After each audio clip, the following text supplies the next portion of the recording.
What is going on, people of YouTube? Hey everybody. My name's Amiibo Jason, and I'm excited to have one of my best pals here. One of the coolest guys I've ever met. Oh, shucks. TJ. Hey everybody. Hero TJ, Dark TJ. You can just... Whoever you want to be. We could call me TJ. Keep things simple today. Well, I brought both of them with me. You did.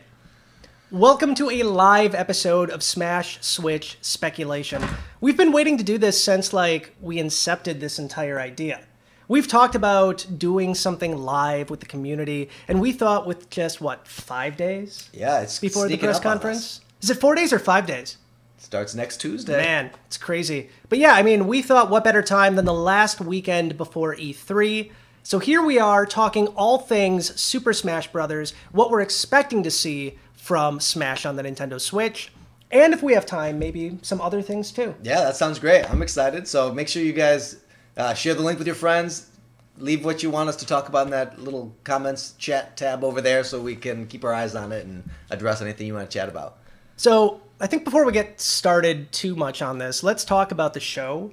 Yes. What we've done with it, why we did it, and then kind of our histories with Smash. I know with you, you've been a Smash fan for God knows how long. Forever. Before North America even knew about the game, I started reading through various articles that there was this little underground game that they were going to release quietly on the Nintendo 64. Nintendo almost snuck it out. They did. They didn't promote it at all. And I was there day one. The cashier who was checking me out was like, what is this? This is some silly little cartoon Nintendo game. At the time, the animations the key art was just little one-line 2D graphic pictures.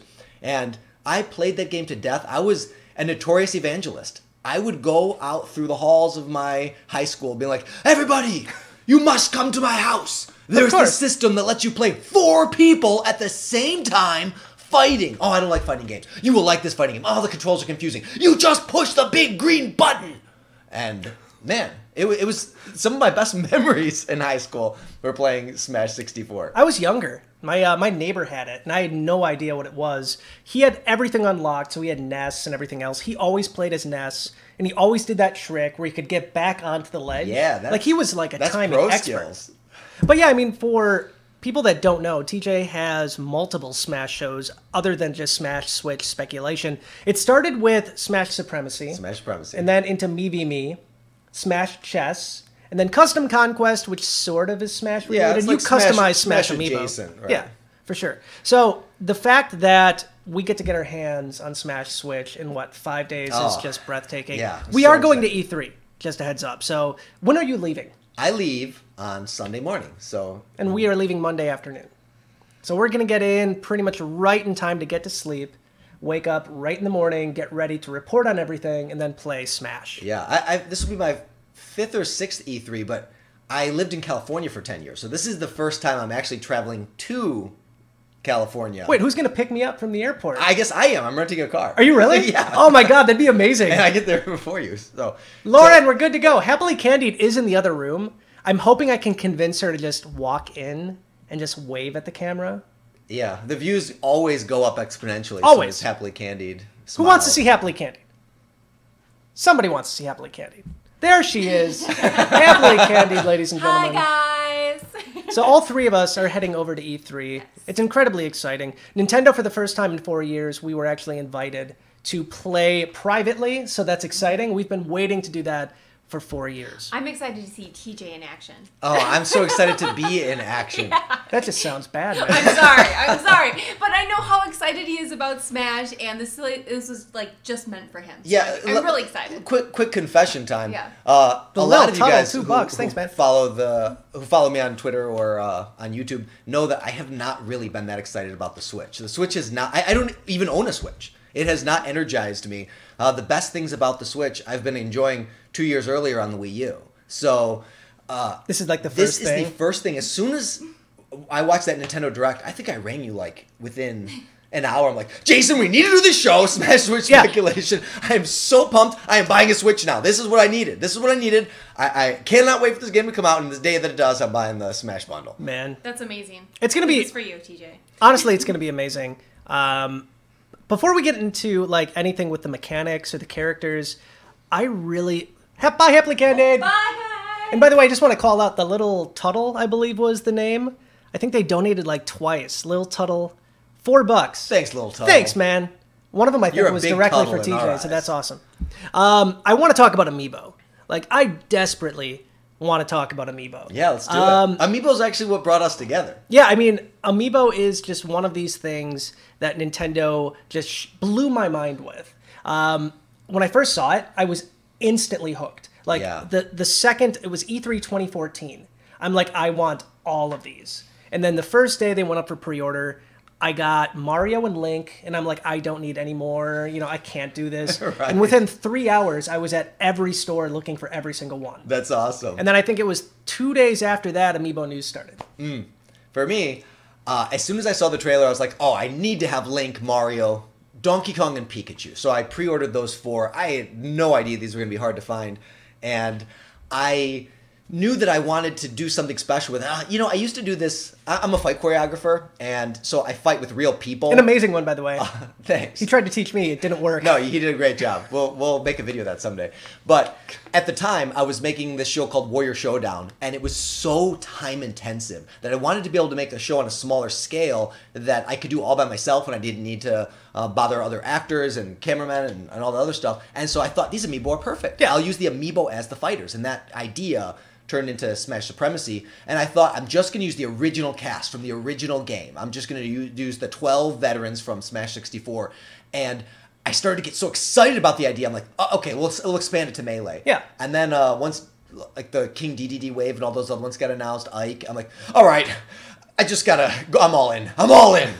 And that was the end of it. That's how it happens. Like, I have been buying 2 of every Amiibo since day one. See, you really double it down. I'll show you guys a little bit of my collection. You can see behind me, right back there, that's the Amiibo display that I picked up from, I'm not going to say where I got it. And then up here, I have my Smash Amiibo collection on a shelf. I have more Amiibo up there. I have some custom ones up there. I have an insane amount of custom Pokemon Amiibo on top of my Pokemon Snap Station. There's Amiibo throughout this entire office, and they're the perfect decorative pieces. But the reason why I want to bring up Amiibo is, and we've mentioned this in the first episode of Smash Switch not the first episode, one of the episodes of Smash Switch Speculation, Nintendo could go so many different ways with Amiibo here. Yeah. It's scary to think about. Yeah. Because number one, we don't know if they're going to ditch Amiibo completely. That's a total possibility. I don't think they're going to. I don't either. But they could.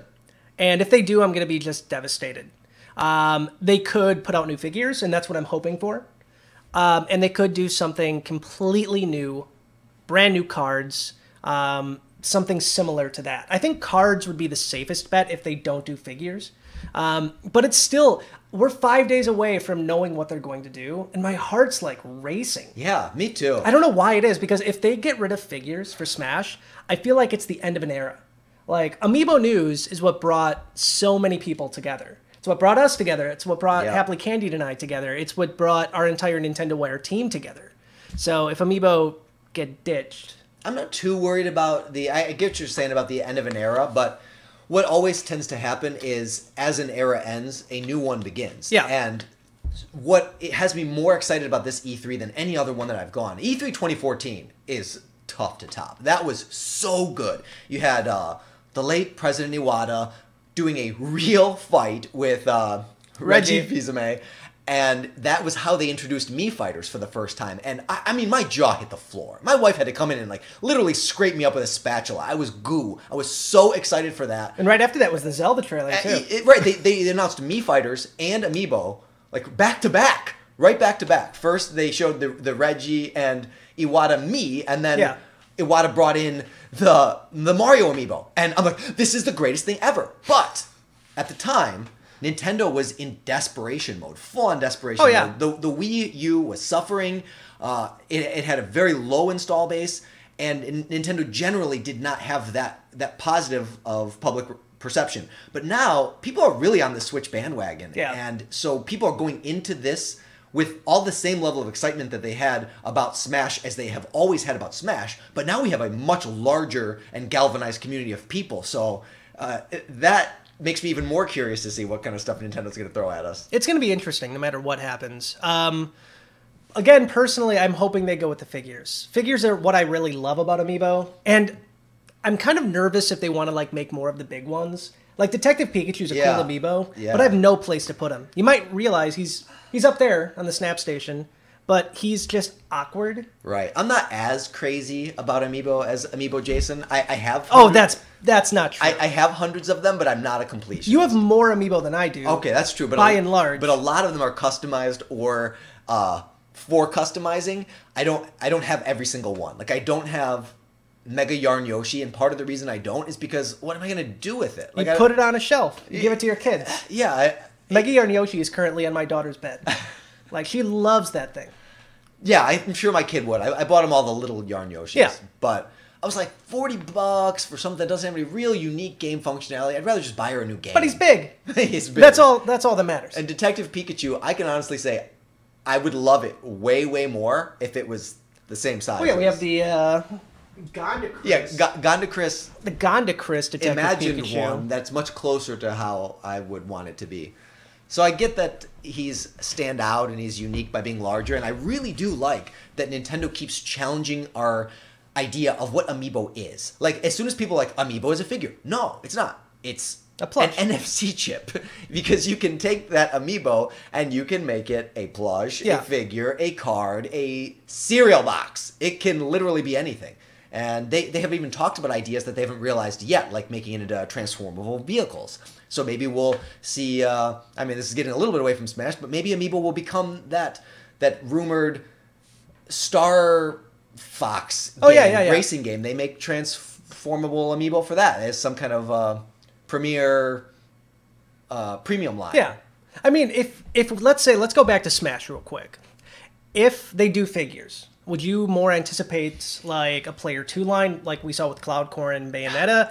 Do you think they're just going to make new figures for the new fighters? Do you think everybody's going to get a new figure? I know a lot of people have been throwing around the idea of they're only going to do some fighters.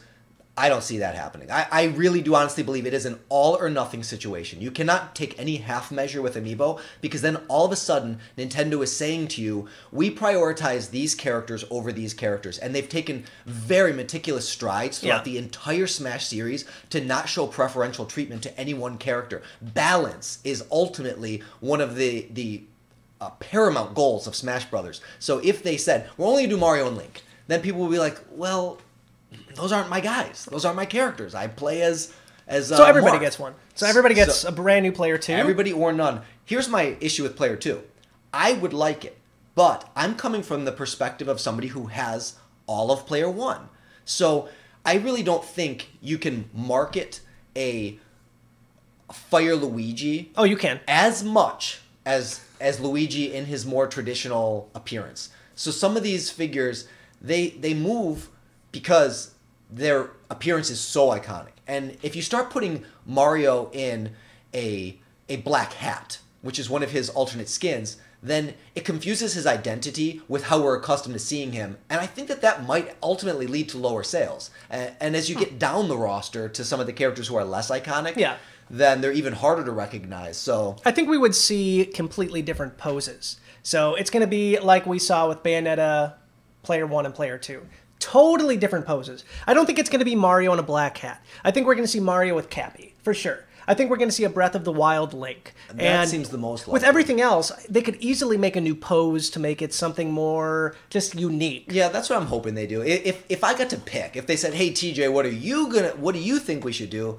I'd be like, hey, it worked for you for years. You managed to take this initial launch of a game and stretch it out and maintain the interest for 3+ years through DLC and a physical product that people could buy and that you release staggered. I'd say remake every single figure that you have in the game based on the key art of that game. So then you have your Wii U wave and you have your Smash Switch wave. So instead of it being like a P2 line, it's a line that's specifically based on the characters and the character art and the character depiction from that game. But of course, because Nintendo's been pushing this cross-game compatibility with Amiibo, all of your other ones from the Smash Wii U 3DS line would still function the same way in the game, but if you wanted to have the new pose based on the new appearance, then you'd have to pony up the money for a new figure. The more I talk about it, the more I think Nintendo's going to go a different route. And I don't know what that route's going to be. I still think cards are a major, major possibility. Same here. But we'll see. That being said, no matter what happens, I think we both think that Amiibo are going to be in the game in some capacity. I don't know if they're going to be such a big highlight. Like they kept Nintendo afloat with that floundering Wii U, but they seem to be moving more and more away from Amiibo. They totally do. Like, a lot of new games have no Amiibo support whatsoever, but I was surprised to see, like, the new WarioWare that's coming out. There's a nice Amiibo logo on the box. Like, there's certain things that I think that point to Nintendo distancing themselves from Amiibo. Yeah. But then occasionally they bring it back. Right. Like, they haven't, like, put the fork in it, but they have certainly downplayed it. Even games that have Amiibo functionality, it's not a selling point. They don't really talk about it at length. The only thing that scares me, Toys R Us gone. Yeah. Like, that's gone. Most toy stores, most electronic stores, Target, Kmart, Walmart, they ditched their Toys to Life section almost completely. Yeah. My local Walmart, no Amiibo. Target, no Amiibo. Best Buy, tiny little Amiibo stand. But if these do get announced, hopefully Nintendo has some sort of plans for more retail space. But only time is going to tell. But again, I'm Amiibo Jason. I needed to start off with Amiibo. I need Amiibo in my life. Yeah, and well, then that seems like a good transition into what's kind of become my signature, which is the Mii Fighters. And I'm getting a little concerned, just like Amiibo are starting to kind of be a little bit phased out and not in fashion. Nintendo's also quietly distancing themselves from Mii's. Like, they still exist. Miitomo. Yeah, I love Miitomo, but Press F to pay respects, guys. There's the F. Yeah, before I can even say it. Boom. Do it. I love that.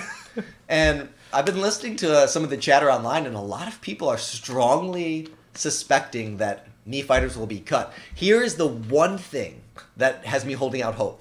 Mii Fighters generated a lot of aftermarket money for Nintendo on Smash. Because once you bought the game, they continued to sell packages of costumes and ways to customize your Miis even more. And I'm hoping that that was enough revenue for them to see that revenue stream as still a viable option. Yeah, for sure. That makes it worth it to give you more customizable ways to do your fighters. My real hope is that they not only double down, they like triple down on Mii Fighters. Maybe give you like a new Mii class, or even this, they kind of eliminate classes altogether and let you choose from any of the movesets that they've prepared animations for. So there's really no reason why a Mii can't be programmed to do Ganondorf's moves or Marth's moves. I guess they would need to have whatever apparatus made sense with that. So maybe you do kind of need to have a person who fights with a weapon or with a gun or hand-to-hand. But it would be super awesome if you could legit customize the perfect version of your Smash fighter to do whatever you wanted. You cherry pick your moves. So I have like Link's Hero Spin, but I also want Mario's Fireball, and maybe I'll take Pikachu's Thunder Shock, and now suddenly I have become the quintessential version of me as a fighter in a Smash game. Sincerely don't think Mii Fighters are going anywhere. I hope not. Yes, Miitomo's... I'll cry. Miitomo's dead. I get that. But if you own a Switch, Mii's are all over the place. There's a Mii Maker in Switch. It's not as fun. There's no catchy music. There's nothing like that. Yeah. There is now a Mii Maker in browser. So if you want to create a Mii in your browser, you can do that. So there's options. I honestly think, and we've talked about this in another episode, I don't think we're going to lose a single fighter from the Wii U version. I think we're going to get the entire roster that we have, maybe with the exception of Cloud. I've gone a little bit back and forth on that, but I've come around to that. I agree with you, and here's why. I think that it would not look good to have the Wii U version instantly appear as better than the Switch one. So if you look at the Switch one, counting the Mii Fighters, we have 58 playable characters, and then the Switch one releases and you have, let's say, 20 or 25, even 30 playable characters. It's half the game that its predecessor was, and that just doesn't look good. I guess there's ways to play it. They could come out of the gate and say, hey, we're going to be supporting this game for a really long time. There's going to be more characters than there's ever been in any Smash game. We're going to start with a slim roster of 20 characters, and we're going to trickle out characters over the next 3 years. Like, that could happen. But I still think that you want it to immediately seem more, better, bigger than what came before. For sure. And we've talked about this in episode 1. I believe that this is not going to be a direct port, but they're definitely basing this off of the engine, at least in my opinion, of the Wii U version. I don't think there's going to be a lot of major changes made to like the overall engine. I think they're going to update the movesets, they're going to update the animations, but by and large, I think it's going to be running on that original Wii U setup. The fact that it's coming out this year just makes me believe, and Sakurai is not going crazy. Yeah. Makes me believe that they have a really strong base. But that's just my opinion. And every Smash game has borrowed recycled assets from the previous Smash game. So I think what is going to distinguish it as a port or as a sequel is purely how they label it. And I'm convinced they're going to label it as a completely new iteration, and there'll be enough modes and things to differentiate it from the previous versions. Every version plays very different. Yeah. The past 4 games that have come out are definitely uniquely identified as their own game, but it wouldn't surprise me if this one was a very, very close cousin to the Wii U one, because the Wii U one had an advantage that none of the ones before it had, which is that it could be balanced throughout its life cycle. It was the only one that could be changed after the game had released. So it allowed them to continue to kind of needle away at it and refine it and make it better throughout the 4 or 5 years that the game was there. And I think that helps them, because then they get a better sense of how the characters balance against each other, and they're adding characters during that time, which allows them to kind of get a feel for the full ramifications. Because adding a character is not as simple as adding a character. You have to add a new Kirby for every single character you add. That's true. So you have to consider all the different ways that it's going to impact balancing. And that's the fun thing about the age we live in now, where a released game doesn't necessarily... if it has flaws in it, Nintendo's famous for avoiding that, and they test their games better than anybody else, and they don't mind delaying a game to make it perfect. Yeah. But still, little things slip through the cracks. Meta Knight has to get banned from competition in his game because he's too OP. But they could fix that in the last version, and I think that's one of the fun things about this next one too. I really think what we're going to see is a Smash subscription, where I could see that too. I could see something with Nintendo Switch Online. If anybody that signs up gets one character, and then like a $20 premium pass or something, you get characters for the next year, 2 years. They've been playing with something it for a while. like that. It worked great with Hyrule Warriors, where you got drip-fed new characters over time. And we both paid a fortune to get every character in Smash too. Oh yeah, I would have paid way more. To be honest, a game that I've played that much, put that much time in, just take my money. Take my money, Nintendo. We've been saying that since we've been 10. They've been taking our money since I can remember. All of my discretionary spending goes to Nintendo. That's it. Yeah, that's more or less the same with me. Now that we've covered Amiibo, I know one thing everybody wants us to talk about. We had a whole episode on this too. Who's coming back? So we have an entire episode dedicated to who's coming back. Ice Climbers, Young Link, Pichu, Snake. Who else we got? Pokemon Trainer. Some other ones. Wolf O'Donnell. Wolf O'Donnell. I still, even reflecting on the episode where we both rated whether or not we thought a veteran was coming back. And, we were both totally convinced that Ice Climbers are coming back. Nintendo never it's going to happen. Anything. Ice Climbers is there, and we're going to see Ice Climbers at the tournament. I'm pretty sure that's going to be one of the premier characters that they show off. You think so? I think so. And obviously Inkling, Mario, and Link. For sure. Those are the 4 that I'm super convinced will Snake's be there. dead. Snake's not going to happen. Now, Jason gave Snake the thumbs up, but personally, here's I don't think it's going to happen. I've sort of come a little bit around on Snake, and it's because Konami's done a little bit of an about face recently, and they're really starting to gain some heat. I know when the Smash ballot came out, the one that Bayonetta won. Yeah. If you think about it, Nintendo wasn't just picking a fighter to go into Smash Wii U. They were literally polling their entire fan base what characters they want. They never would have let Snake through, even if Snake won. But here's the thing. What it does tell Nintendo is what the demand is for Snake. Yeah. So, let's say Snake was not a viable character. They couldn't put Snake in, whatever the case may be. But let's say he received an enormous amount of support from fans. Then Nintendo now can take that data, and they can start taking strides towards reinstating this character that their base is really interested in. And not only that, but we can also start to get a sense of what other characters people want. I'm sure, and this is my opinion, and Nintendo will never release this data publicly. I am 100% convinced. I would stake my life. You think Snake won? On the fact that Inklings won. No way. Because that game is so huge in Japan. It was one of the biggest titles on the Wii U. It was a runaway hit. And that game, compared to Bayonetta, did gangbusters. It was one of the most successful games on the Switch. And on the Wii U.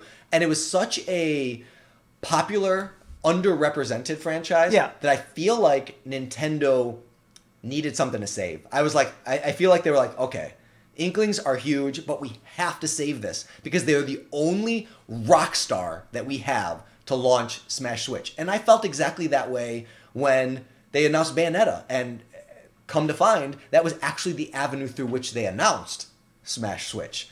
And so I'm totally convinced of that. I personally voted for Simon Belmont, who is a Konami character. Don't even make top 10. I don't know, because they'll never tell us those numbers. But now there's starting to be these rumors that maybe Simon Belmont is actually a possibility. He's the last retro holdout for me. We have Little Mac and Link are my childhood. Punch-Out and Legend of Zelda, I poured more hours than I could possibly think of when I was a 5-year-old little kid. And so the only other game that was like that for me was Castlevania 1 and 3. I think it's going to be a hard one. I really do. Simon Belmont appeals to people of our age. And we're the ones with money! I get that. I do. But first of all, I want to point out that I voted for Bayonetta like 600 times. Yeah, Jason nailed that. He nailed it. I wanted Bayonetta in Smash more than anything. And I never thought that was possible. I'll say it now and I'll say it again.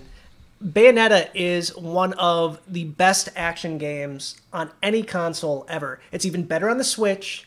It is so darn amazing. Bayonetta 2 somehow took the best parts of 1, made them better, made the story better, made everything better. And the fact that Bayonetta 3 is coming, I can't wait. I'm just beyond excited for it. So I think it was a good opportunity to put her in. Yeah, and it is bearing fruit now because Nintendo made that character part of the Nintendo family, and now Bayonetta 3 coming out, she's got a lot more notoriety now that she's a part of that Smash game. Yeah. Which I'm glad Nintendo realized, and it seems like they only realized it this last iteration, is that Smash Brothers is not just a game, it is the ultimate marketing machine. Oh, for sure. It sells figures, it sells other games. It is literally promoting every single game that Nintendo makes. So what you're saying is Sora is going to come.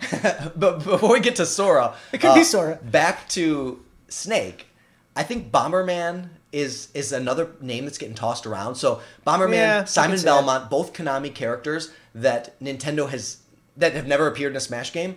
Snake has. So it would not be that hard to take the work that they've already done if they're now starting to pen up some deal with Konami to include one of their characters. I mean, that is a glimmer of light for Snake. Yeah. So I wouldn't say, yeah, he's in, but before I was saying never in a million years. I've kind of come around on that. I'm like, it's possible. It's a possibility. I have no idea what we're going to find out on Tuesday. I have no idea if we're going to get like the entire inside scoop of every new character. Well, I do know 3 characters that are never going to be in Smash. And who's that? And I don't know why people keep pushing this. You're never going to get Shrek. You're never going to get Goku. And you're never going to get Rainbow Dash. I'm sorry, but those 3 are not ever going to be in the game. But maybe Sora. Maybe Sora. He meets the qualifications He's been of in being 2 a Nintendo video game games. character, but here's why I personally don't think Sora will ever happen. Now, Nintendo can sort this out. It is a possibility, but Sora is from a game that is tied up in some of the most complex licensing of any franchise I can possibly think of because it's related very closely to Disney, and Nintendo is in bed with Universal. Universal and Disney are constantly competing for box office. They are rival companies.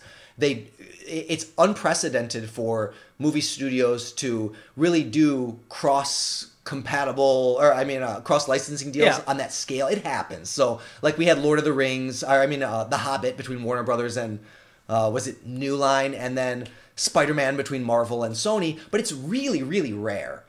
So I think that it's Square. It's really, really Square. While Square and Nintendo are buddy-buddy, and I love that they have a really healthy relationship right now, and we can get characters like Cloud into Smash. Yeah. Sora's a bit trickier because it's not just the relationship between Nintendo and Square, and the ownership of Sora is something that I don't think has ever been publicly released. So we don't really know to what extent Disney has rights over Sora. I have an idea of that, though. So when the Pop figures first came out, the Kingdom Hearts Pop, it was all the Disney characters. No Sora, no Riku, no Kairi, I think that's the other name. And everybody speculated that Square owned the rights to those characters. Disney owned the rights to everything else. Square didn't want to make the Pops because they had another agreement with a separate toy company. And then it finally happened. So I think that if we see Sora, I guess it makes it complicated because a Sora Final Smash. As Mario and Sonic used to be. Oh, our stream froze. 1 second. We're going to see if we can get this back. Did it? We're going to see if we can get this stream back. Hold up 1 second, guys. I'm going to go back to our splash screen. Oh, are we live? Well, it was frozen for a minute. Yeah. Oh, just a hiccup. Okay, I think we're good. Hey, we're back, everybody. We did it! So So- we broke... Disney hacked in Disney hacked to in our and broke stream. it. They found out we were going to spoil this surprise. I 'Cause it's gonna remember happen. when Wreck-It Ralph, I listened to the creators of Wreck-It Ralph talk about the hardest thing about making that movie was dealing with Nintendo and Capcom and all the other video game companies for that one room, that scene where they were at like the villains support meeting. Yeah. Because every company thought that their character in relationship to the other characters were supposed to be bigger, and getting everybody to sign off and agree on the depiction and representation of their character was the biggest hurdle of that entire film. So take that and then magnify it even more by putting it into a Smash game. The rumor is Mario's going to be in Wreck-It Ralph. Oh, I'm that sure he means will be. Nintendo I'm and sure he will Disney be. have an agreement. My thought is we're going to get at E3. They're going to announce Sora's coming. Kingdom Hearts 1 and 2 Remastered is coming out for the Switch. And if that happens, yes! I can't wait. Like, Sora could be in it. It's possible. I think it's more But than there's possible. no way we're seeing Mickey, Goofy, Donald. Oh, we are. You want to bet on it right now? Yeah. All right, Yeah, what do you want I'll to bet on bet? that. What do you want to bet? You still owe me a karaoke song. Yeah, that's true. From Xenoblade Chronicles 2. Okay, how about we do that at E3? I'll pay that up. I'll double or nothing. All you. right, all right. 2 karaoke songs. Okay. And if I'm right, I don't have to do any. All right. Deal. All right, it's on. What do you guys think about this, personally? I want to know if you think Sora is possible or possibly coming to Smash, or if you're on Team TJ. Well, see, to clarify, Sora is possible. Mickey, Donald, Goofy, never going to happen. No Disney character is ever going to appear. The final Smash, it's all like like you're gonna have Mickey, you're gonna have Goofy, you're gonna have Donald. They're gonna come out. They're gonna be like doing an Omni slash on the I bad like guy. that idea. It's gonna be amazing. I'm not opposed to it from a creative standpoint. I just think Nintendo is opening up Super Nintendo World in Universal Studios. Yeah. Universal Studios is constantly in competition with Disney World, Disneyland.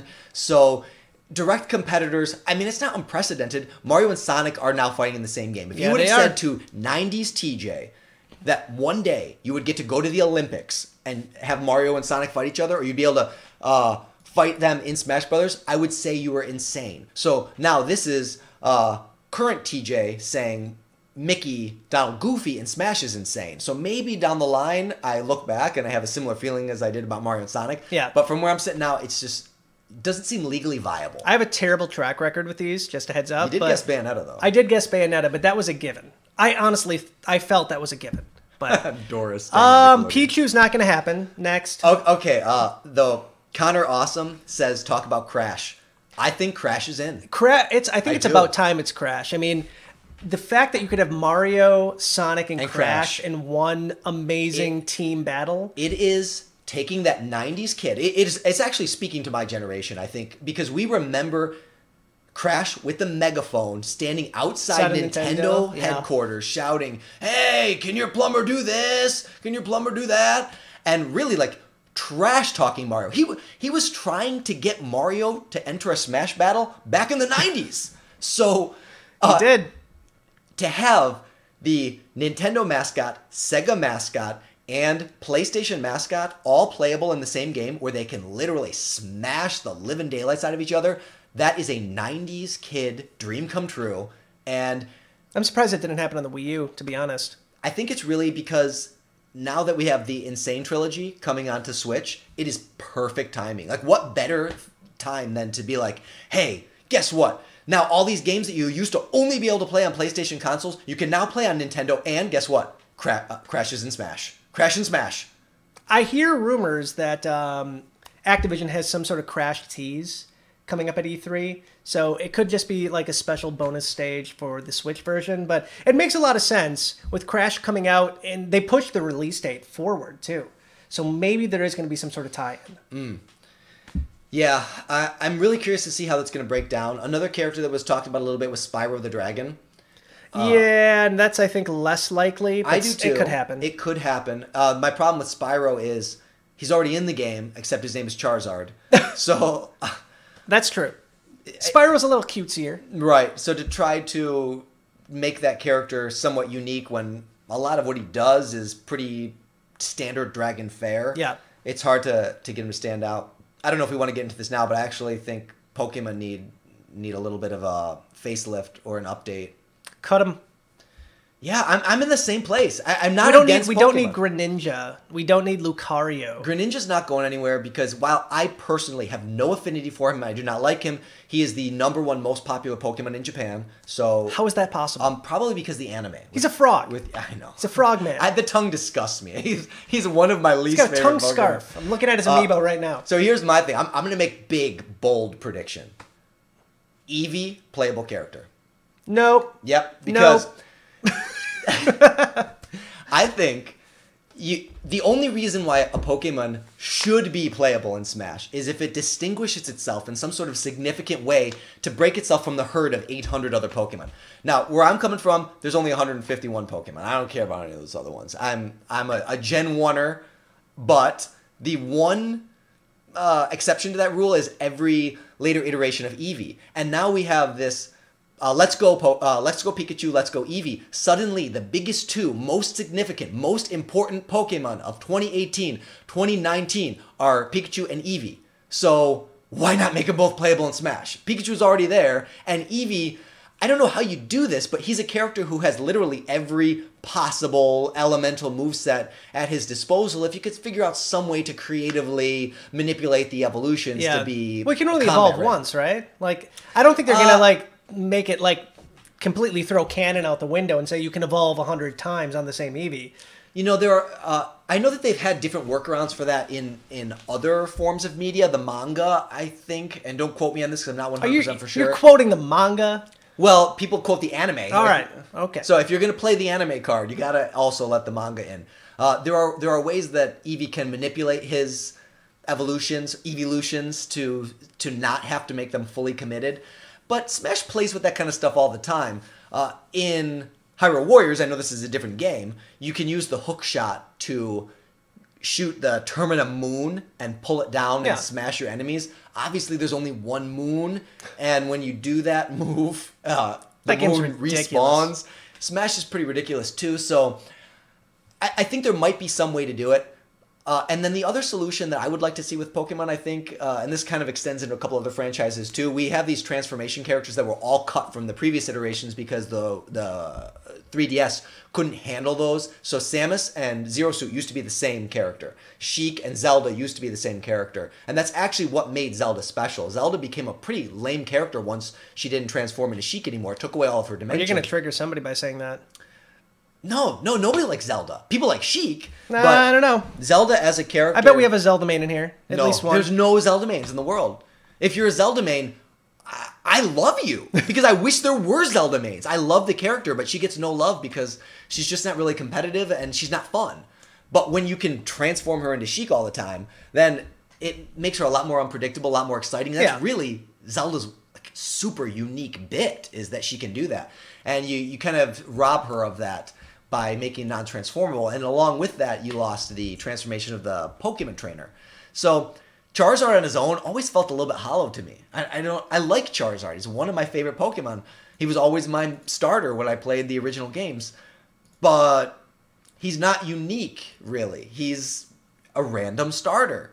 So I think maybe he would work better if they could find some way to, I don't know, reimagine the Pokemon trainer, and maybe we even get different Pokemon trainers from different places like Johto or Kanto. I'm all aboard like another Pokemon trainer. Get rid of half of the Pokemon in the roster. Yeah, that's throw what I the want to Pokemon see. trainer in there. But again, it's not really bugging me. They're just a character in a roster. I don't have to pick them. I don't want to ruin anybody else's good time too. People love Jigglypuff. People love Pikachu, Jigglypuff. They're the original gangsters of the Smash Brothers world. If somebody said to me, and I know I'm going to make people mad here, but this is just personal TJ opinion talking. If someone said, "Hey, Pokemon in Wii U, keep cut," I'd be like, Pikachu in, obviously, no question. Yeah. For obvious reasons. He's the Mario of the Pokemon franchise. Mewtwo, he's special. There is only one Mewtwo. So, put him in the game. Later animes, there was a female Mewtwo. Yeah, but that's kind of the and same then there one. was a male Mewtwo. It gets confusing, but... I mean, technically... Okay, go ahead. It gets confusing, but it does. But Mewtwo is undeniably special. He's a unique Pokemon amongst Pokemon. Greninja, Charizard, Jigglypuff, Lucario, totally random Pokemon. Cut them. All four. All right, you're gonna make some people mad, but sorry, Pokemon. I'm not. I don't disagree. But who else do we have? We have Waluigi on screen right now, so I think it's high time we talk about him. Okay. We got to get a Wah. I see some people asking about Banjo. We're gonna get back to Banjo. We'll definitely have to address that. Do you want to get your Wah in right now? Wah! Wah! Wah! Wah! Mine's more Wario. I can't really do Waluigi. Wah! Yeah, we're a good duo. It works out. I'll be the short, squat one. If you watched the Waluigi episode, I am all for adding him to Smash. I think it's about time. I think he is a meme machine. He is a meme machine. Nintendo fans love him. Everybody else seems to hate him. I love him. That's why he needs to be in there. I'm similar to Jason in that I love him and I want him in, but I don't think he will be in. I believe it's the year of Waluigi. I hope you're right. I really do. The reason why I would tend to think not is because Sakurai has said in the past that he doesn't like Waluigi. He's annoyed by him. He's wrong. He's dead wrong. He's even doing that signature suck it move. Yeah. When I first saw that, I was like, what are they doing? Why is that in this game? Okay, there was a little piece of editing in there too. TJ edited that video together, and at the last frame, he zoomed in on Waluigi's crotch. You didn't think I'd notice, but I noticed. I didn't think I did notice. First thing I noticed. Did you see in the Daisy one where? No. Oh yeah, into the butt. Yeah. There's always a beautiful. Here we go. Here we got a replay. Yeah, maybe it's worth telling you guys. I know this is a little bit off topic, but the way that we made these episodes, Jason and I would pitch ideas to each other about what topics we wanted to do. We would talk about it, and then usually, I think it was about half the time, I would scribble out my opinion, and the other half the time Jason would do his, and then we would trade, and the other person would write their thoughts, sometimes respond, and so there'd be like a little bit of back and forth with the script. Then Jason did all the rough cuts. He took all my audio and all his audio, and he edited it together, and then he would put the shots in there. Then I would get his rough cut, and I would just put in the motion graphics and kind of fit it into the format of the show for the final presentation. But what that meant was I got last looks. So Jason wouldn't really know what the episode looked like until I uploaded the episode. So I'd always try to stick in a few little funny, subtle things just to surprise him, keep him on his toes about the episode. And that Waluigi Zoom was one of them. These episodes, it's a long process to put something like this together, especially when you have a million other things going on. Like, it's fun. It is fun. It's fun, but it is a lot. Sometimes it's incredibly tedious. And for TJ, he's a workaholic. I'm a perfectionist, and I wish that I could. Sometimes it's hard to separate between what's actually contributing, what's actually adding value to the final project, and what is me just unnecessarily obsessing about details. And of course, I take pride in my work, and I think a polished final product is important. It's a mark of integrity, and I certainly put a lot of pride in my work. But at the end of the day, I mean, we're not making money off this, so it's taking a lot of our time and our resources, and it's taking us away from other things. So I really am constantly at war with myself. How much time do I really devote to this? So everyone who's watching right now, I want you guys to know you are the reason why it's worth it to put this kind of time in, because I'm passionate about it. I know Jason's passionate about it. And the fact that we get to share it with you guys, other people who are passionate about it, is really the most rewarding part about the whole process. Man, how did we get into that over Waluigi? What was the... Oh, yeah. The Zoom. The Zoom. It was all the Zoom. So Jason the Zoom helps thinks a it's lot. Waluigi's time. I do. And I hope it's Waluigi's time. We have Wario. And yes, I get Wario had Wario Land. I get he has WarioWare. Waluigi is, in my opinion, just as important as Wario. And yes, I get he's only in sports games. He's in Mario Maker. He's in Mario Party. He doesn't have his own game. I completely get it. I still think it's his time. A lot of people think of Waluigi as a Wario character, but he couldn't be less of a Wario character. He's actually never appeared in a single Wario game. Which blows my mind. Yeah, isn't that funny? How he's Wario's partner in crime, but he's actually in no way a Wario character. Wario has headlined probably about 30 games that Mario's not even in. Wario is a huge game-making machine, a money-making machine. Waluigi in none of those games. He's only in Mario games. I feel like it's going to happen soon. We're in the internet age. The Waluigi meme is still a thing. Yeah. So I still think it's going to happen at some point. So we're going to find out soon. Some people, their argument against him is, there's already too many Mario characters. I'm not about that argument, because... Get rid of Rosalina. Dump her. That's an unpopular opinion that we both share. Rosalina getting ramrodded into every game. Oh, man. But... They really like that Rosalina. They really want us to like Rosalina, but we keep saying we like Waluigi. We want some Waluigi action. I'll take Daisy over Rosalina any day. Well, I guess we could talk about Daisy too. We can talk about Daisy. I don't have a dedicated screen for Daisy, sadly. But yeah, Daisy's kind of in the same boat where she doesn't have her own game. She was in a Mario Land game. Yeah. So, I mean, she has that going for her. Which is... popular rumor about that is that it's actually a mistranslation and that it really was Peach, but they just messed it up. I could see that. Which is awesome. I love how Nintendo owns that. They're like, hey, yeah, well, no, that's totally new character. Totally different princess. I'll take it. But I mean, cool. Daisy's in the same boat as Waluigi is. They are very seldomly used characters. Unless you're talking about a sports game. They have their utility characters. They have their role. They come in where they're needed. They never get any kind of special acknowledgement or love or promotion. They are just peripheral characters. I mean, it makes sense. I mean, when the first Mario Party came out, did she come out in Mario Party 2? I think it was 2, maybe 3. I don't remember a Mario Party game of her not being in it, but... I think Mario Party 1 she was not. I could be wrong. Yeah. I think she made her debut in 2. You guys in chat can correct me if I'm wrong. But you need more playable characters. If you have more friends, you need more things to choose from. And especially if, there was a lack of female characters, for sure. So I get why she was created for this kind of thing.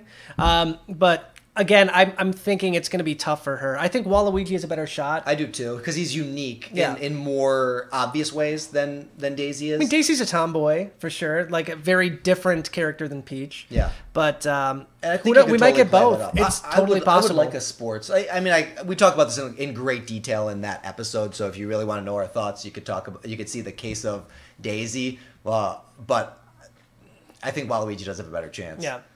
Back to... Banjo, who some of you guys are asking Everybody about. wants Banjo. Everyone wants Banjo, and I see why you would, because it was a big game in its time. Again, Sakurai made a statement when Cloud was announced for Wii U. He said, I can do anything!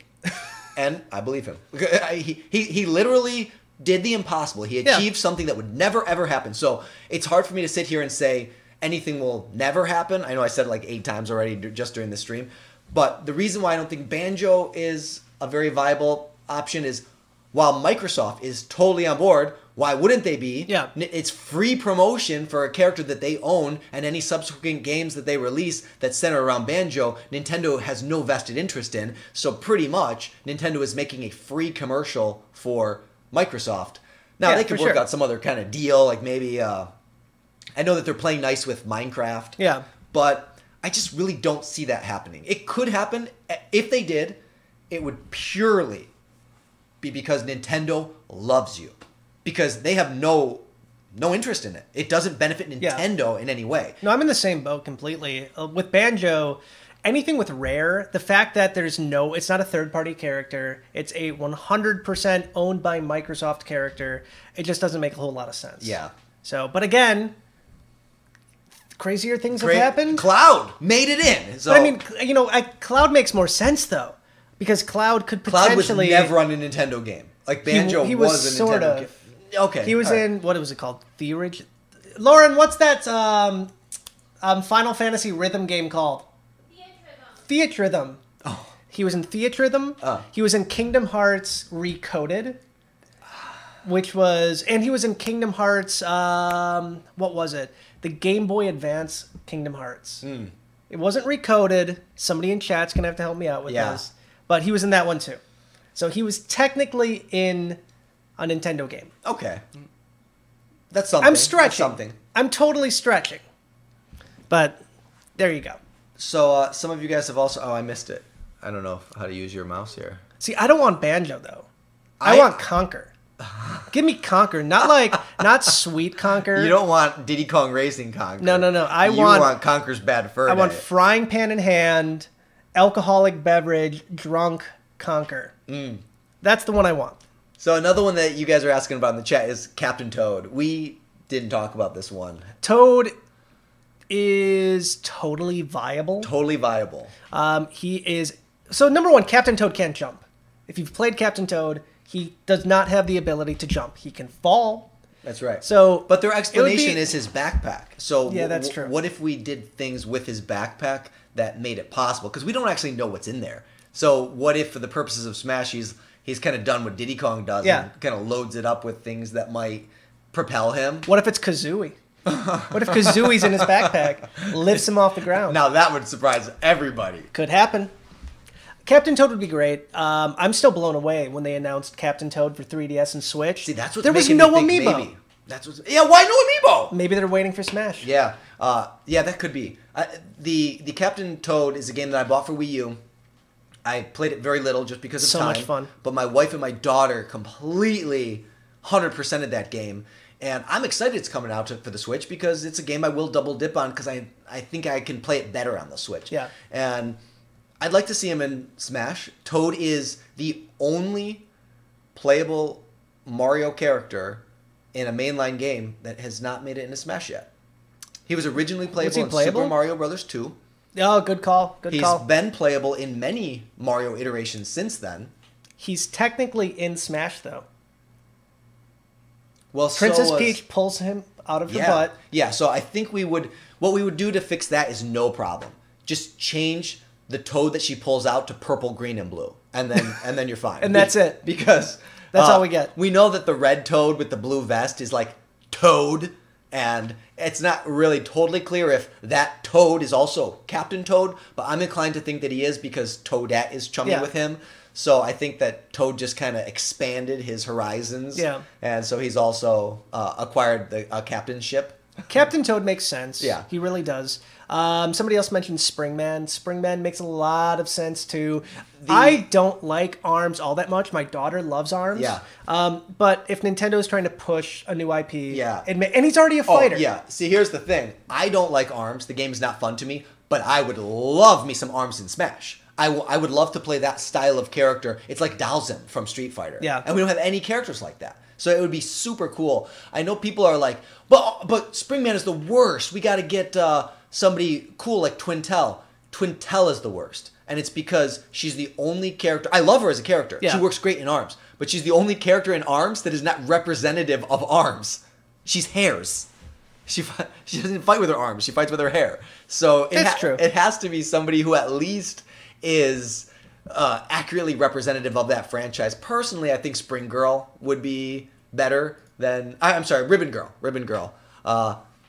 Me and my daughter's favorite is Min Min, but I think she's the least likely, maybe. I think Ribbon Girl has a chance. I could totally see if they did go the route like of throwing arms in, maybe having something where the alternate skins are different fighters. Right. But I mean, it might be more difficult like for fighters that are completely different. Yeah, the reason why. But you could have you could easily have a avoid that. Ribbon Girl. You could easily have Ribbon Girl and Springman. I as think one so character. too, and I would like that. But the reason why I think Nintendo might hesitate to do that is because they've gone to great lengths to distinguish them as unique characters in ARMS, and by making them selectable and by literally making them a palette swap of each other, they're saying that all these characters are the same. They are. They are. They just are. They are. So it would be cool. The ARMS characters, I think, will work better in Smash than they work in their own game. So I'm all for it. I think it should happen. I don't know if it's going to be right away. I'm 100%.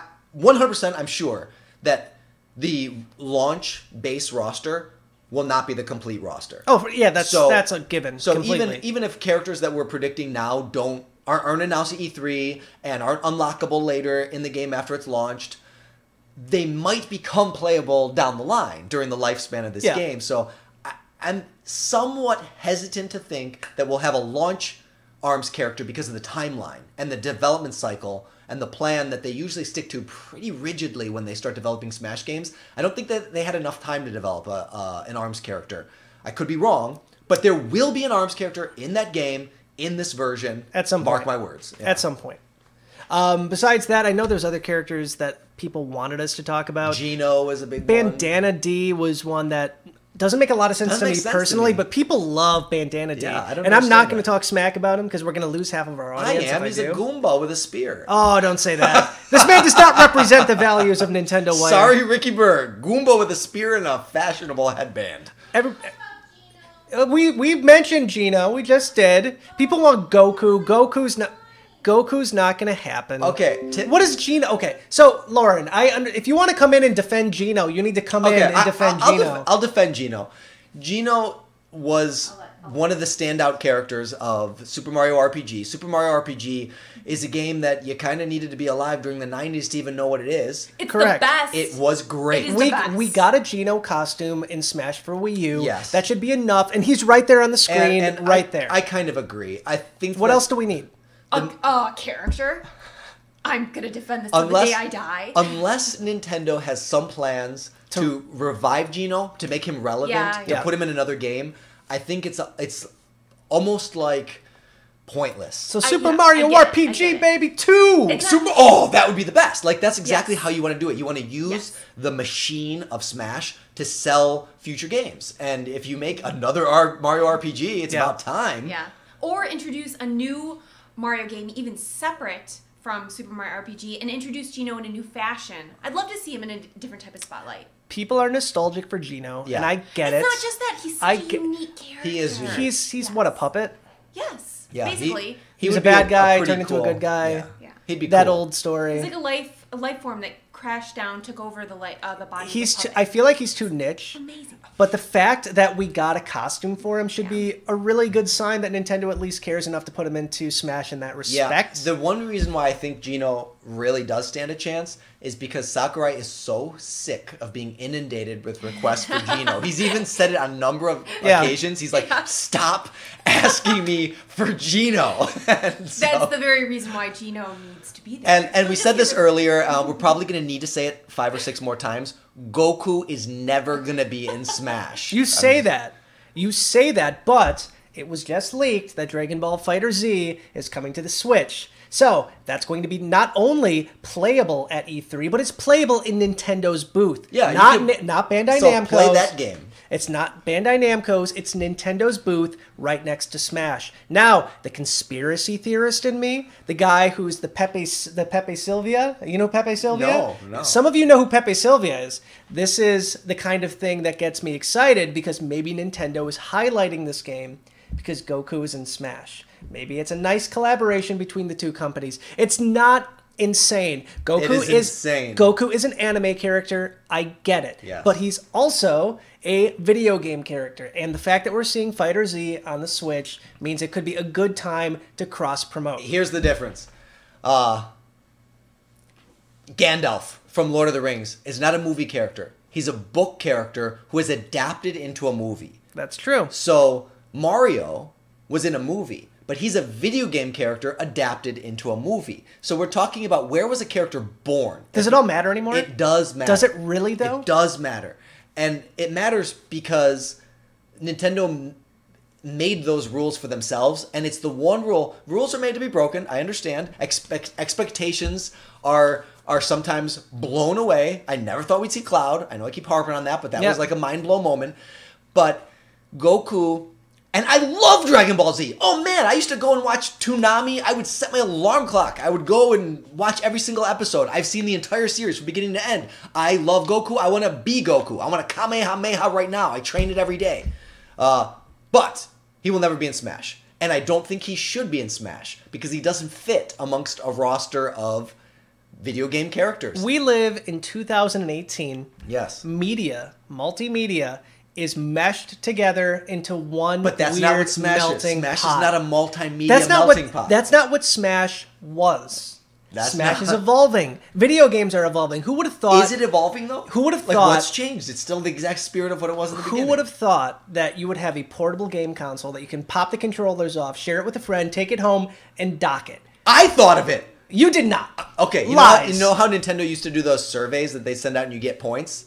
I swear that I described the exact They notion stole your of idea. No, they didn't steal it. They paid me for it with like points. Yeah, my Nintendo. Yeah, my Nintendo points. They asked me for my ideas. I gave them my ideas, and many of my ideas made it into Nintendo games. And I think that's because I wasn't the only one with those ideas. I think that they read through all these to see what their fans want. Yeah. And they get a ton of people who say, you know, it sure would be great if my 3DS and my Wii U could talk to each other. It sure would be great if I could just take my 3DS game and put it on my TV.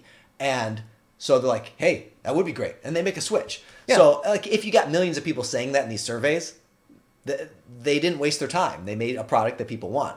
But Goku and the spirit of Smash has always been these video game characters. Now they've expanded where these video game characters can come from. Sure. It used to just be, it had to be a Nintendo character, and then they, halfway through the series, they started adding in some guest characters, which is amazing and awesome, and the most beautiful love letter to video game fans that there possibly could be. But Goku is not that. Shrek is not that. Shrek, Rainbow Dash I is get not that. But let's take a look at the original Smash, as you mentioned before, first-party characters over. And as you moved on, it got further and further and further away of what could be like considered like a Nintendo property. Not like really, Cloud, though. Cloud is the furthest thing is. away Yeah. from being a video game character. I think Not video game No, a character. Nintendo character, Yeah. excuse me. So I feel like the further we go down this path, the more the door opens up slightly for characters like Goku to show up. I don't think so.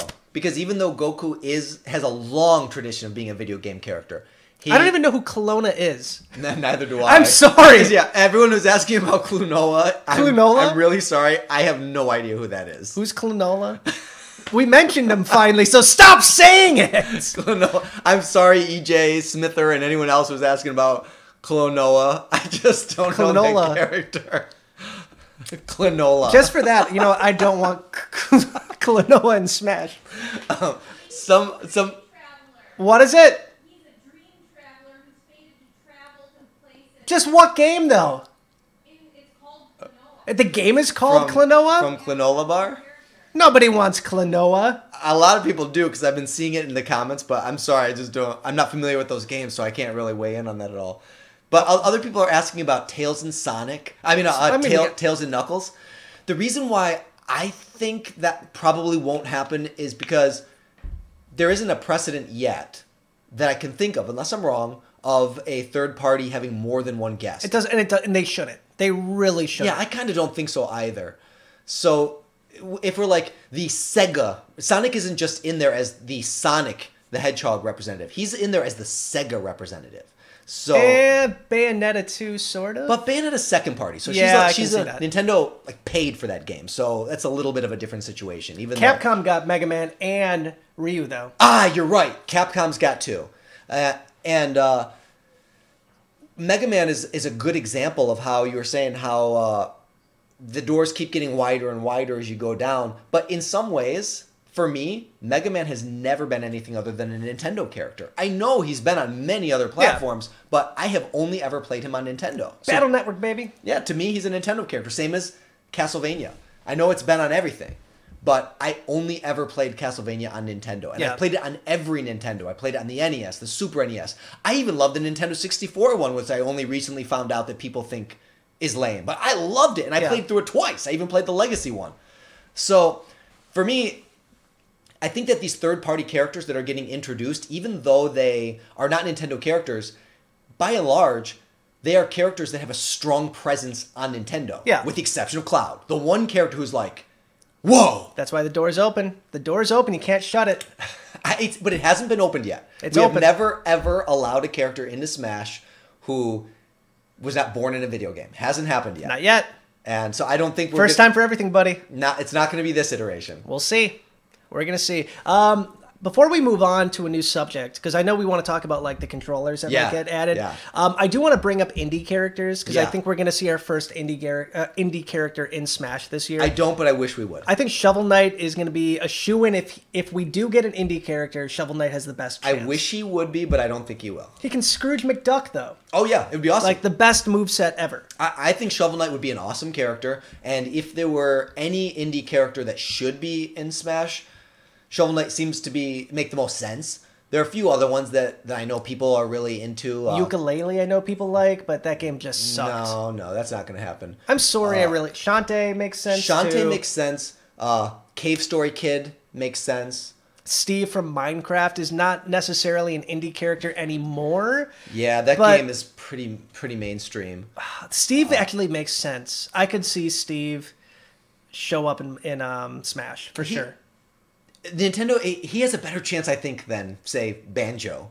Unless Microsoft wants to be like, hey, Nintendo, we're going to make a Banjo game and put it on your system. Okay. You know what? That could happen. I mean, Banjo-Kazooie... Actually, that could totally happen. What? Microsoft could have Rare develop a new Banjo-Kazooie game and not keep it as a system exclusive. Maybe. Because if there's enough Switches out there where Microsoft can make money by being, instead of being like, hey, this is our first party title and our system exclusive, if they can make more money by selling this to people who don't own an Xbox, I don't own an Xbox. I don't see it. I will never buy an Xbox. So Microsoft will never get my money because, frankly, I don't have time to play even the games that I have for Nintendo, so I'm never going to double, triple dip. I'll never buy a PlayStation. I'm Nintendo to death. I think Minecraft was the exception to that rule. The genie was already out of the bottle by the time Microsoft acquired Mojang, I think the company's called. Honestly, if Microsoft owned that license before like that game was released, they never would have sold it. I think you're right. It would have been an Xbox One exclusive or an Xbox 360 exclusive. But we live in a world where Microsoft actually now has tangible data of how well Microsoft is selling on Nintendo. Yeah. And if they can make more money by selling Banjo to Nintendo fans on a Nintendo than they could sell it on their own first-party console, I think Microsoft is more about being able to turn a game into a profitable franchise than it is about keeping it as a system exclusive. Systems exclusives are really only important to Nintendo. Yeah. It's not something that nobody buys Sony's or Xboxes, I think, for system exclusives. God of War, for sure. God of War is huge. Maybe. Last of Us, things like that. I mean, I think there's always going to be system exclusives. I mean, technically, Banjo was on the Wii U in the Minecraft skin pack. Yeah. I mean, there's always ways to kind of bring him over, but... some people are talking about Golden Sun. Golden Sun is a game I did play. Yeah, it was a great game. I thought it was awesome. I would like to see Isaac in Smash. I think he does deserve that, but he's also a character where I think we need to have another Golden Sun game. Oh, 100%. And we're long overdue for another Golden Sun game, too. And on the topic of that, Golden Sun is like a much better... I'm going to tick some people off. Golden Sun is a much better Fire Emblem. So yeah, I can actually see that. So when you put Golden Sun characters into Smash, they're going to play a lot like Fire Emblem characters, and there are so many Fire Emblem characters in Smash, and there's going to be more. So if we add any Fire Emblem characters this round, it's going to have more character representatives than any other franchise in the game, which is wild to me. It's wild. We're two characters that barely even slipped into Melee, that were almost going to be omitted from the North American version. Yeah. And now they have as many representatives as the Mario franchise. That's insane. I agree. I don't think that's going to happen until we get another Golden Sun game. It is overdue. It's completely overdue, but I could totally see it happening at some point. I don't think we're going to see it revealed in like 5 days. If they do, like, say, out of the blue, we're, making Golden Sun on Switch, maybe at some point DLC would make sense, but who knows? Before we move on to anything else, I do want to let you guys know we're going to do like a little Q&A at the very end. I'm going to need the Nintendo Wire staff's help with this one. Everybody ask the questions you want to ask. Just do a hashtag QA at the very end. And then if any of the Nintendo Wire writers could kind of gather those and then send them to me over Slack, we can kind of have a little Q&A session at the very end. I'm gonna speed round these 4 that just went in a row. This is a combination of what I think will happen and my opinion. Go for it. K-Rool, yes. Chibi Robo, No. yes. No. Granola, don't know who that is. Noah? Rayman, yes. I think all 3 of those are in. I think this is K-Rool's time. I think Chibi Robo is ready. We've already seen him on fire. And Rayman, I think, is in. Ubisoft has the best give away a Chibi relationship. Robo amiibo. You cannot give it away. Just wait till he's a Smash fighter. We just moved, and there's like all these kids that live in the area. I have like 20 Chibi Robos in the garage. That's so and I'm like, hey, I'm going to hand out these amiibo to the young kids. So I'm the creepy guy that hands out the amiibos. That's what I've turned into. But let's move on real quick to any accessories You we want to talk expect about to the see. controller? Yeah, I want to talk about the controllers. We know a few days ago there was a leaked third-party GameCube controller. We already know that if you have the GameCube adapter from the Wii U, it already works with the Switch, Yeah. including the Wavebirds, so Yeah. they work too, so that's awesome. But I think it's high time Nintendo releases an official GameCube wireless controller Yes. for the Nintendo Switch. Please, God, yes, let that happen. 2 ways this can happen. Number 1, it's like a Pro controller. Yes, I don't think that's going to happen. I do. Number 2, it's going to be something that actually physically slides on, like Joy-Con, onto like an official like Joy-Con. What do they call that stupid thing? Dock. Not the No, dock. the screen? No, the thing in the middle, the clip thing. You clip. The dog ears? The whatever. puppy dog ears? The thing. So I think that we could see them like clip on something like that. I would like that too. Mini TJ rant. The one thing about the Switch that is unacceptable is the low quality controllers. The Pro controller is horrible. It feels comfortable. Wait. Wait. The Switch. You're wrong. No. You're dead wrong. Here's why. The Dead wrong. D-pad registers as suggestions Wrong. at best. I tried to play Breath of the Wild on there. I push right, it's always up. They fixed it. No, they didn't. They did. No. I have that. And you ran. The NFC You chip. ran. I'll The be back. NFC chip takes like 20 or 30 attempts if it even wants to. You know how many times I've died trying to scan Wolf Link into the game because the NFC reader won't read it? And the Joy-Cons have the most counterintuitive button layout that I've ever experienced on a controller. So right now, the Switch is... My biggest problem with the Switch is there is no acceptable way to play. So I need this GameCube controller. The GameCube controller is the best controller that Nintendo has ever made. And if I can have that and have it as a wireless controller, add that motion control and the rumble feature, which doesn't the Wavebirds don't have, then I'm all about it. Suddenly it becomes the greatest controller ever made. This is the Xenoblade Chronicles 2 Pro controller Yes. with a revamped D-pad. They fixed the D-pad. It works amazing now. The Pro controller is my favorite Nintendo controller ever, beating out GameCube. No way. Beating out N64. Well, see, they add a lot of fancy... I love the feel. The feels first great. time I went to the Nintendo Switch preview event before it released, and the second this went in my hand, I was like, oh, whoa. I'm going to love this. But in using it, this D-pad is garbage. It is not on this one. It is not on this one. It's incredibly responsive. And here's my other problem with it. The GameCube has an octagonal kind of C-stick. C-stick. Yeah. So that the analog stick can kind of stick Yeah, into clicks. the direction that you want.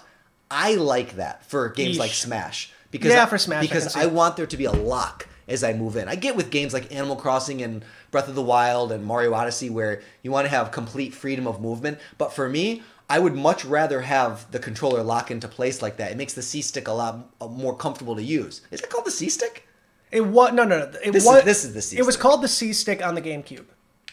So these are just the analog sticks. Yeah, just analog sticks. Yeah. So I want this thing to lock in place, and the NFC reader, total junk. I know Jason says this one works better. It works better. I don't own a Switch, but both of my brothers do. So I've used like 3 of these and at least 8 different Joy-Cons, and they all consistently have the same garbage You have problems. bad luck with it. I'm telling you. Yes. I mean, Nintendo had a huge...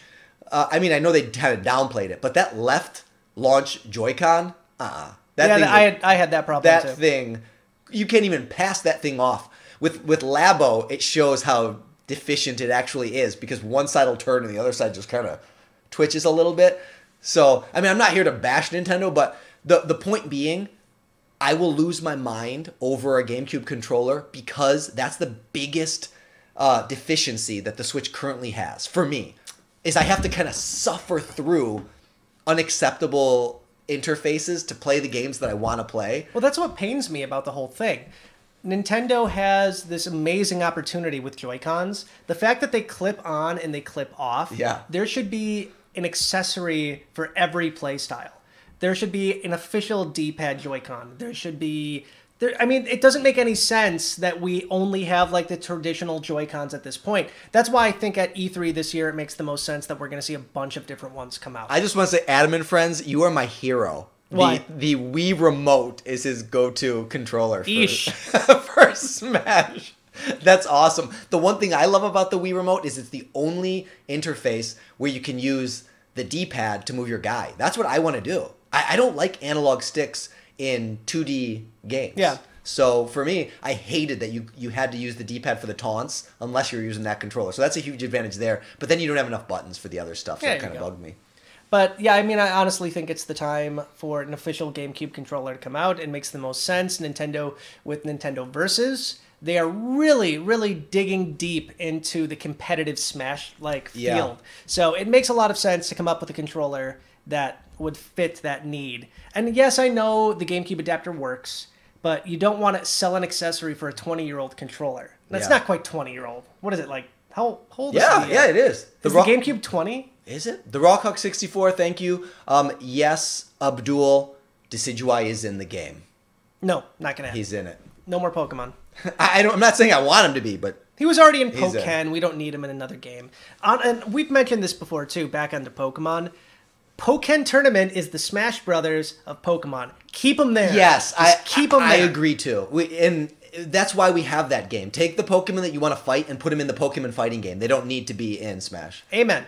Yeah, we're here. I know that all of you hate us now because we love Pokemon. I do. I don't want that to turn into Pokken Tournament. Let's go, Pikachu. I am so excited for Let's go Eevee, baby. that Pokeball Eevee. controller. I cannot wait. That's going to be fun. The first time to co-op play Pokemon, I'm super excited. Well, I guess you could trade and stuff, but the first time you could adventure together, that's amazing. All right, folks, let's go into our Q&A. Yeah. It's been about an hour and a half already. We kind of thought this would be about an hour and a half anyway. Yeah. So let's go into a few. I want to start with, I just want to put you on the spot. Yeah, put me on the spot. What's the status of Custom Conquest? Custom Conquest is... there were 3 more episodes I had planned that are probably not going to happen. So I always hesitate to say never. So what I would say is there are currently no plans to produce more Custom Conquest, but that's largely based on Amiibo. Amiibo have really lost a lot of steam, and so the amount of energy and time it takes to produce those just aren't really justified when there's not that many people who are interested in it. So to Let's make all a of Labo. you... I'll make a Labo Amiibo. To all of you who do like the show and ask me about the show and support the show, I really do appreciate that, and thank you for all of your support. If it becomes something where it makes sense to do it again, I'm absolutely all about it. I'm not closed off to it. I just don't have any plans to Yeah. continue with it for now. Will we see a Smash Switch Pro controller? I think we can see that. Yeah. I think it's about time we get a new Pro Controller, too. Yeah, the a fact good that one. we get a Xenoblade good one, one. it's such a bizarre series to throw a Pro Controller Yeah. on. Like, if anything, it would have been Hyrule Warriors. Right. Like, give me a Zelda controller, something like that. Yeah. So, yeah, I totally see that happening. What else do we have? What is your most wanted veteran and newcomer you want in Smash? Oh, yeah. Okay. Well, veteran, I'm assuming you mean any character who's ever been in the game. And this, for me, I would say the Mii Fighters, because I think that they're most on the chopping block. And Yeah. I'm the only person who I know who mains a Mii. Most people, I found, and I guess this kind of is surprising to me, most people dislike the Miis so much that they delete all of the Miis from their game on the Wii U so that they can have a more flush characters. Because if you have no Mii Fighters in your roster, They don't show up? then that character icon's not there. Oh, and wow. it actually looks much better. Because then it's like perfect flush. You have no black on the side. Yeah. But my favorite characters in the game are the Mii, so I would never do that. And you're wearing them obviously- on your shirt right I'm wearing now, them on my so- shirt. Obviously, all my content that I've been making over the past 3.5 years is me driven. So I care more about it than most people. So that's my veteran pick. And for newcomer, the one that I want the most it's still Simon Belmont. He's who I voted for the Smash ballot, and it's a character who is the only holdout from my childhood that I can't Smash with yet. Yeah. For me, I really want to see Cloud make it over again. I love that we have a character like Cloud in Smash. It's just, it came out of nowhere. Yeah. And I lost my mind when they announced it. Me too. And it took me about 15 seconds to realize that an Amiibo was coming. Yeah. And when that happened, my hype levels just went even further. So that's the one I definitely want to make sure that continues to stay in it. You're wrong, Nicholas Andrade. What's that? What did he say? He's saying me sucks. Oh, that's lies. All right. Is there going to be a Mii v Mii in Smash Switch? Right now, I'm still about a little less than halfway through Mii v Mii 3. for Mii v Mii Season 3. And for me, this is a really cathartic experience because I've been doing Smash-related content on Wii U since it first came out, and I feel like this is the way for me to say goodbye and to literally go through the game and leave like nothing left in the tank, just spend it all, and finishing it out with something like Mii v Mii, to me, feels sufficiently epic and sufficiently thorough. Whether or not there'll be a Mii v Mii on Switch, I cannot say because I don't know if there's Mii's on Switch That's yet. true. So E3 is really going to answer a lot of questions for me. That's why I'm more excited than anything else, is because most of my content is original content that's derivative of Nintendo's games. Nintendo strongly influences and impacts the direction of the kinds of things that I make. So I can't really say. It's a little too soon to tell until I know what Smash is going to be. There will be Smash content on our channel, and there's going to be a lot of it. What that's going to be, I don't know. Yeah. But this game is going to be shaping Nintendo for the next 3 years. So the idea of there not being something with Smash Switch on this channel is crazy. What that means for like Mii v Mii, obviously that's up to TJ, but stay tuned. I think is the only thing we can really say. And you know, the best thing that you can do if it's a show that you enjoy, then it never hurts for you to share it and spread it. And if it gains steam, and if it's something where it becomes more viable for me to do, then obviously that's going to motivate me to do it more. So thank you for everyone who is supporting it. Let's do one more. Do you think Legend of Zelda needs more representatives? Perhaps Impa or another Sheikah. We had an entire episode dedicated to this too. Yeah. Well, before we do that, I think we can all agree that the holy trinity of Legend of Zelda is Link, Zelda, and Ganondorf. Yes. Before we get any new characters, let's fix Ganondorf. Come on. There's no excuse for him to still be a Captain Falcon clone. He plays in a way that is so incongruous. It is nothing like how he really is as a character, and I'm so bothered by it, in fact, that I want the people from Hyrule Warriors to go in and teach them how to make Ganondorf fight, so that we can have a Ganondorf in that game that's representative of Ganondorf. I'm not saying he has to have a sword, but he is not this guy who does these straight up splits scissor kicks. Come on. Like, Maybe. no. Maybe it's an alternate reality Ganondorf. Ganondorf We don't know that. is the worst character in Smash. He's the character who needs an overhaul the most because he is not true to who he is, and he's not fun to play. I love the character, but I hate how he is in Smash. Home Run Derby. He's the best. Home Run Derby. He is the only character in Home Run Derby that you can use. In Home Run Derby, I set my controller to auto, and he unlocked me all of the custom pieces, the custom moves. It took 2 weeks. I left the game on for 2 weeks. That's how messed up the random custom move algorithms were in Smash Wii U. I'm not sure if custom moves are going to come back, but if they do, man, they better fix that, because that was the worst thing about that game, for sure, is there was no way to control what you got. The other Zelda characters, I want the champions. I want all four of them. I want all 4 champions. I really want to make sure you guys understand this too. For anybody that asks this question, if you want to know about this, and if there's anybody in chat right now that can give the link to this, we have an episode dedicated to why the champions would be an amazing addition. We talk about everything Zelda related, but we go into detail about why the champions should be in it, how they would be kind of included. So we definitely both agree that they make the most sense to put in this game. Oh, there's one thing I want to slip in here. Do it. Ocarina of Time was a landmark game for Legend of Zelda, and I think that in much the same way, Breath of the Wild has energized the Zelda base in a similar way. What that meant was Nintendo wanted to capitalize on the success of Ocarina of Time, so they took the engine of that game and they built another game called Majora's Mask, where they just recycled all the assets so they could turn it out a little bit faster, but in the process, they invented this really creepy character of Skull Kid with Majora's Mask. And even though he's only ever appeared in that game, other than cameos and references in other games, he still kind of sticks in our consciousness as being one of the only significant bad guys in a Zelda game. We have Vati and a few other ones, but what was the in Skyward Sword? What was his name? Demise. But Demise is even still kind of like Ganon. He's more or less Ganon. In the way that Hylia is Zelda. But what if we took this Breath of the Wild game and built a new game off the same engine, and they repeated what they did with Majora's Mask, and they take us into Termina again. And Skull Kid and Majora's Mask becomes the main bad guy of this new game, just like Ocarina of Time and Majora's Mask. Now we're taking Skull Kid and Majora, and we're kind of reviving them, giving them new life, making them a contemporary villain again, and then we put Skull Kid and Majora's Mask in Smash! Woo! We just broke somebody's earphones. Sorry. Way to go. Sorry, guys. I get a little bit too excited. No, I mean, honestly, Zelda is my favorite series of all time. The same with TJ. It makes more sense to have more representation. It's such a massive game.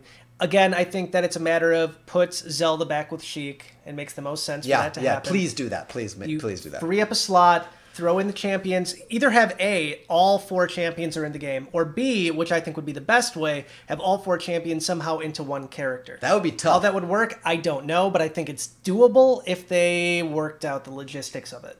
Yeah. I'm not saying that's impossible. I would like that. But what I think is so cool about Zelda and is not representative of Smash is how rich the culture is. And they have all these different races, the Gerudo, the Zora, the Rito, and the Gorons. And none of them are in Smash. And Zelda doesn't have a whole lot of like protagonists. You literally just have Link, Zelda, and Ganondorf, the only 3 staples of the series. Yeah.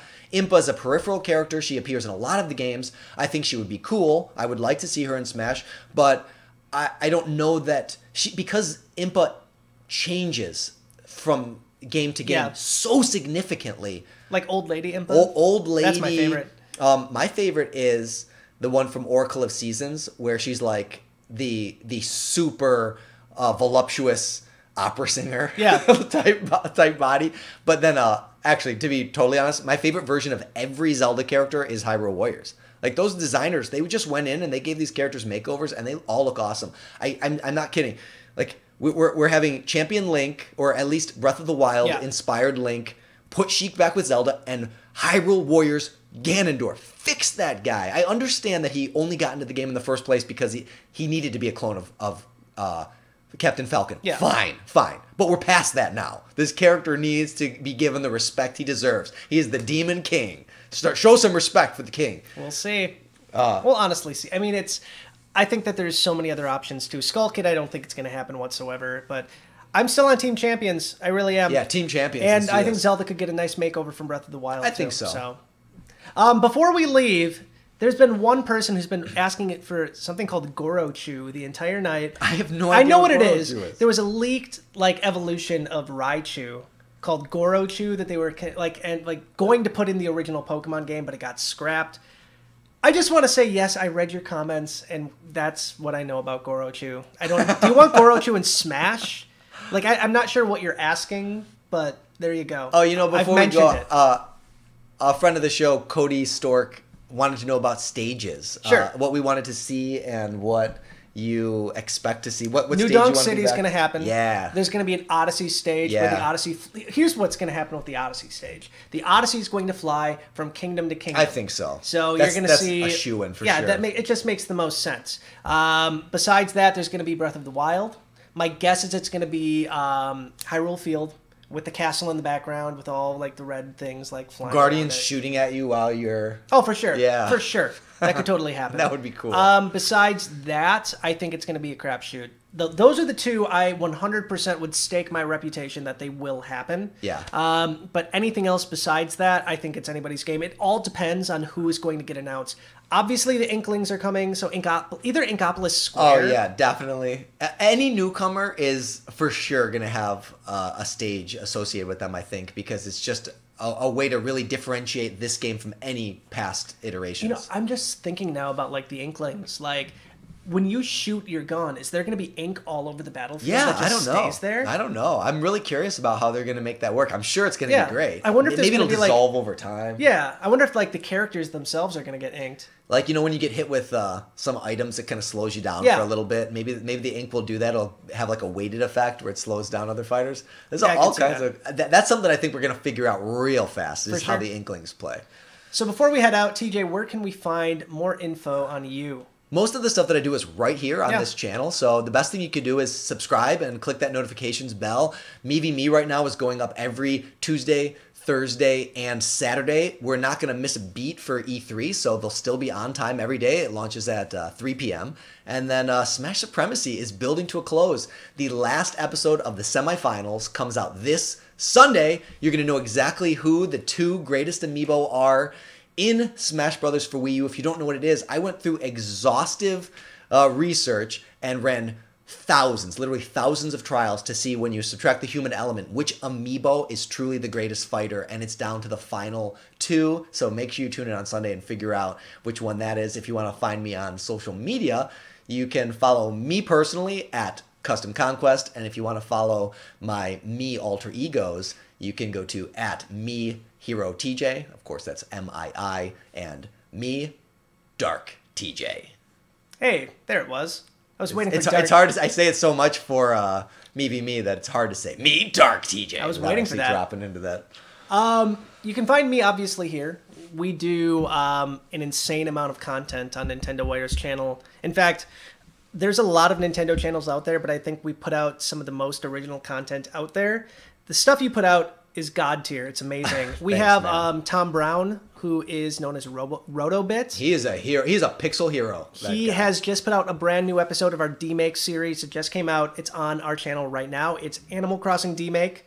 It's amazing. And if you somehow missed it, because I think we're almost at 1 million views on the Zelda one. It's so cool. If you somehow missed it, we have a D-Make of Breath of the Wild on Game Boy Color. It's out right now. It's amazing. Obviously, I do a Nintendo news show every single day called the Nintendo Wiretap. Yeah, it's the best news show around. I try to do it 5 times a week. It's kind of difficult. I'm actually doing another full-time job on top of this, so it gets a little bit tricky. But this week, I think I had 4 episodes out of 5. So, hey, that's pretty good. Happy early birthday, Killer Pit Ickle 2.0. Hey, happy birthday, man. So, yeah, I mean, and obviously on Twitter, you can find me at Amiibo Jason, at Ninwire, at Amiibo News, and at Wire Deals, all of our amazing Twitter accounts. Love you too, Nintendo boy. But thank you guys for tuning into this. This is something we've been wanting to do for so long, and I'm happy we finally got it done. And now that you're closer, I feel like we have to do this more often. Yeah, we're only an hour away now. He lives in Wisconsin. I live in Illinois, so it's not like we're 2,000 miles away. So if you guys want to see more live shows with me and Jason, then certainly let us know on social media, and this is something we'll try to make happen. And stay tuned. We are both going to be at E3. Happily Candy's going to be at E3. A huge percentage of our Nintendo Wire family is going to be there. We have so much content coming up. So stay tuned. All right, guys. I'll see you soon. Thanks for playing. Bye.